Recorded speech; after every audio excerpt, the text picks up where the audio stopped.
tuning in to I've Got Answers, where today the question is, I'm a little bit late on this topic, but nonetheless, I'm getting it out there. Who won this trade? Was it the Bucks or was it the Bulls? Let's get right into it. The Bulls or the Bucks? Who won this trade? Well, I looked at a couple different factors. I looked at the contract situation. They both have 1 year left. They were both drafted in the same draft class, which was 2013. Michael Carter Williams was the Rookie of the Year. He was drafted number 11. That's Michael Carter Williams. Tony Snell was drafted number 2. Now, Michael Carter Williams is making $3 million for this year, the last year of the contract. Tony Snell was making 1.6. So let's round him up and say 2. So the contract situation, it really isn't that big for either player, except when you're considering the fact that Michael Carter Williams actually won Rookie of the Year. Now, will either one of these guys be a starter? Well, if you look at the starting point guard for the Bulls, that's going to be Rajon Rondo, probably the NBA's best setup man, playmaker. Okay, he averaged 11 point something assists. You can round that up to 12 assists per game.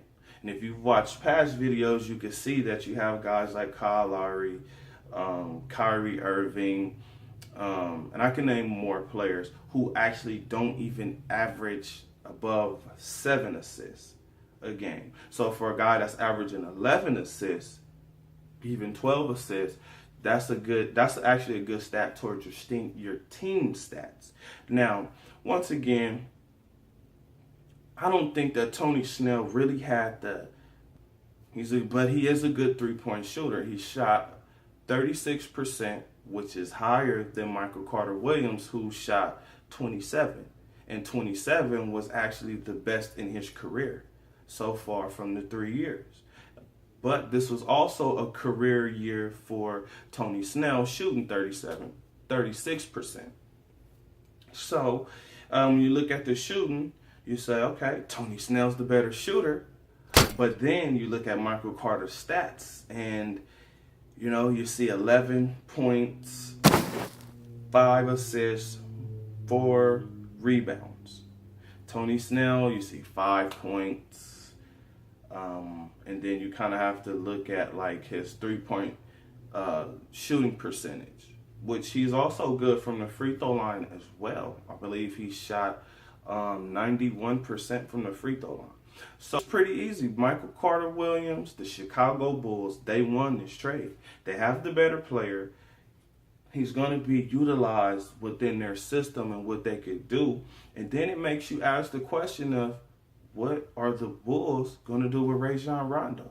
Do they plan on keeping him around? What do they plan on doing with Michael Carter Williams? Because he's definitely the backup. They had Isaiah Cannon and Jerry Grant. Michael Carter is better than both of those guys, especially defensively and playmaking ability. Isaiah Cannon is the better shooter, and Jerry Grant is a better defender than Isaiah Cannon, but he's not a better defender than Michael Carter Williams. Michael Carter Williams actually has the length. He's 6'6". Tony Snell, 6'7".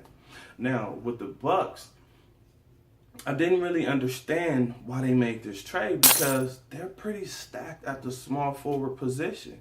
You have Giannis Antetokounmpo, who was your best player. Then you have Chris Middleton, who's clearly going to play the small forward or the shooting guard. Then you have Mirza Teletovic. Then you have Mike Beasley.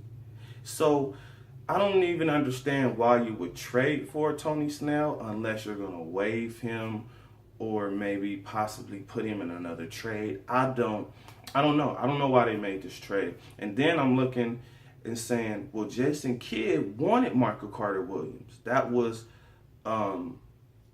that's what I saw and heard and read, that Jason Kidd really liked Michael Carter Williams. But Michael Carter Williams, I heard he had some problems when he was with the Sixers. I don't know if he didn't get along with the coach, the GM, or the owner, but it was somebody. I mean, how do you get traded as the Rookie of the Year?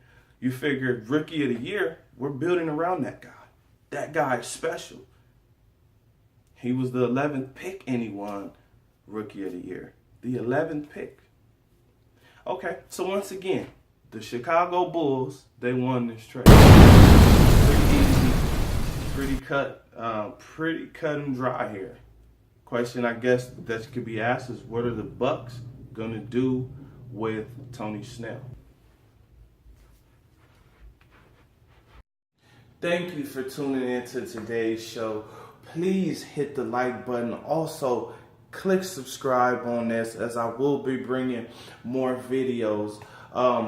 If you have any comments or questions, please get in the comment section below. If you have any ideas for topics that you would like for me to discuss in a future video, definitely get in the comments and I'll make that happen for you. Thank you for tuning in once again to I've Got Answers. See you next time.